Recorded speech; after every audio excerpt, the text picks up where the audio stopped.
Hi, and welcome back to the farm. Kids are playing Nerf battle in the living room. It is a Sunday afternoon. We had church today and went to our favorite pizza place, and now I'm going to balance it all out and ferment some food. Yeah, today I'm working in the kitchen. I've got a ton of peppers that I need to do something with, and I was going to can them because it's just kind of the go-to easy way to preserve our food. It's shelf stable, you know, all of those things. But it still uses heat to process them. And while heat kills a lot of the bad bacteria, it also kills a lot of the good bacteria and a lot of good nutrients that are in there. And that kind of gets lost in the process. So I am going to try to ferment as much as we can. Fermented foods can last a long time in refrigeration, and I personally enjoy them. My 7-year-old, who is a little bit on the pickier side, who does not like vegetables, will eat fermented vegetables. He loves sauerkraut. He loves fermented cabbage, which is sauerkraut. So I'm going to kind of from here on out, especially with the last that's coming out of the garden, where I'm not getting like buckets full, I'm maybe getting like little bowls full, I'm going to ferment them. My goal here in our eating and our meal plans is to now go to more of a seasonal based eating, and I feel like with fermenting, this is a great way to support that. It is also full of wonderful probiotics, so it's good for your gut health, gives your body all those good bacteria that it needs to keep your immune system nice and strong. And we all know we need a good, strong immune system. So I am going to ferment. I have 2 kinds of peppers here. These were just soaking in the sink. I have banana pepper and I have shishito peppers. We like shishito peppers. They're just this little Asian pepper. Literally grows so well. I mean, 1 or 2 plants is all you need, and they are just so abundant. Take a little while to get growing, but once they do, man, they just are prolific. We love banana peppers. I also have some jalapenos here, so I'm going to ferment them with some nadapenos, which are jalapenos without the heat. So I'm going to add a few of those to kind of stretch my jalapenos. I probably won't grow nadapenos again next year, although they again were more prolific than my actual jalapenos were.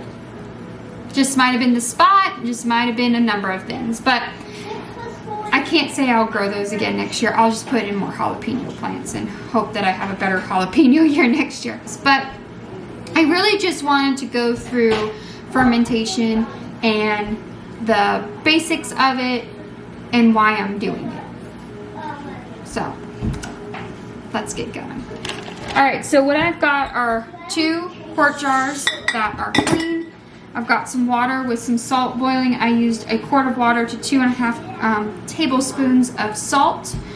You want to make sure you have salt in there because salt is what helps kill off any bad bacteria that might be in there, and it helps preserve the food. I've shared these guys before. These are a mason top, and they fit right over the top of a wide mouth jar. You can use a wide mouth pint jar as well. And then I have these glass weights. You can use rocks. I saw somebody use a silicone cupcake mold. They stuck it on it just to kind of hold it under the brine. You want to keep it under the brine. Peppers don't release a lot of water, so you have to make a brine and pour it over. Things like cabbage releases water once the salt is added to it, so it has enough water to cover it. Same with salsa and tomatoes. But with peppers, you have to make a brine and you have to add it to that. So you want to make sure what you're fermenting is held underneath that brine. So I'm going to get these all chopped up and ready to go in my jars. I think I'm going to do a jar of just regular banana shishito peppers and a jar of jalapeno peppers. We'll see how far we get. I'm the only one that likes jalapeno peppers in our house, and 1 quart lasted me up until just recently, from last year. I think I fermented them about this time when the pepper plants were petering out, and I had them up until like maybe a month or 2 ago. I feel like that's a pretty good stretch. And I may not have even done a quart last year. I think I did a jar, the jar in between, what is it, a 1.5 jar? So this will be good. And it'll be more than enough. I haven't decided if I should put the banana peppers in with the shishitos, because sometimes, and I didn't realize this, but sometimes the shishitos are spicy. And I told my mother-in-law, I blistered some and made them for some friends. And I was like, oh no, these aren't spicy. They were definitely spicy. So I do not know. I don't know if they reach a certain ripeness, a certain spot in their, when they are maturing. Because I can't say it was the seeds, because, I mean, I've had ones that weren't spicy with seeds, but anyway, she was not thrilled because she does not like anything hot at all. So I'm just kind of chopping these up, maybe a 1/4 inch thick, and popping them into the jar. I'm leaving the seeds. I've never de-seeded them doing this.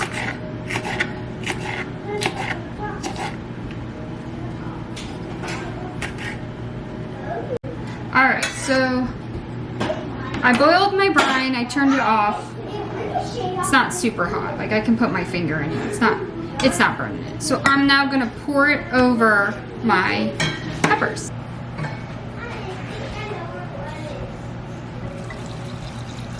And I just used a pink Himalayan sea salt.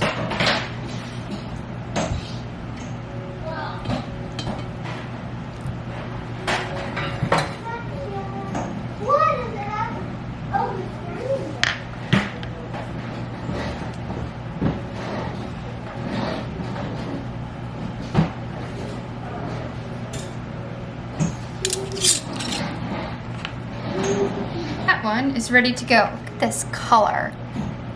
It is beautiful. Oh, I almost forgot the garlic.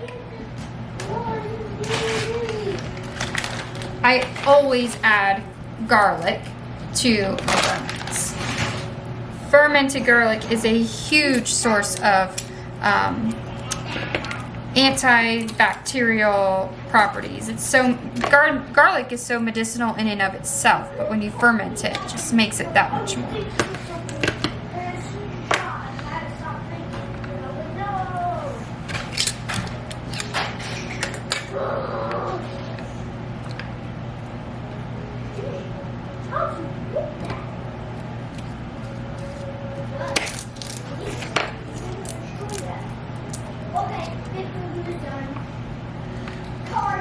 Plus, I just love the flavor it brings to ferments.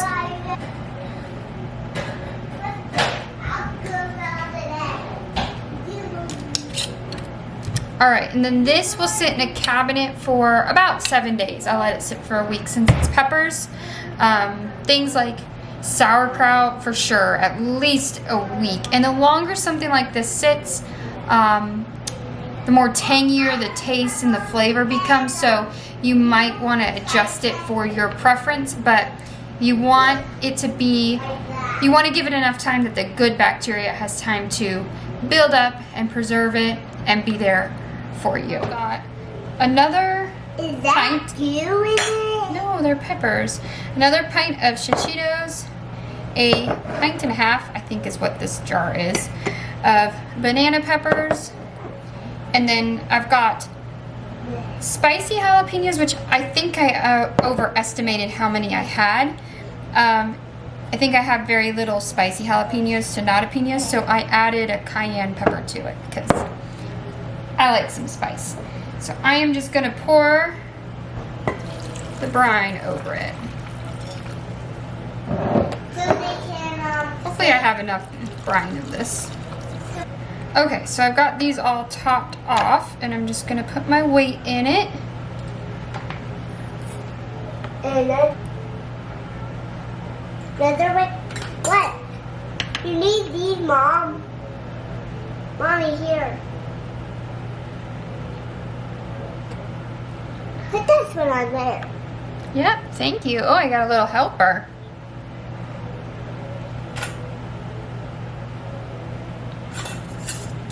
Can you go in that cabinet on the bottom and get me another ring? Okay. Like these? No, that's a coffee filter. See that? Yep, but I don't need the white one. I need the metal one. Perfect. Can I have it? Thank you. Great helper.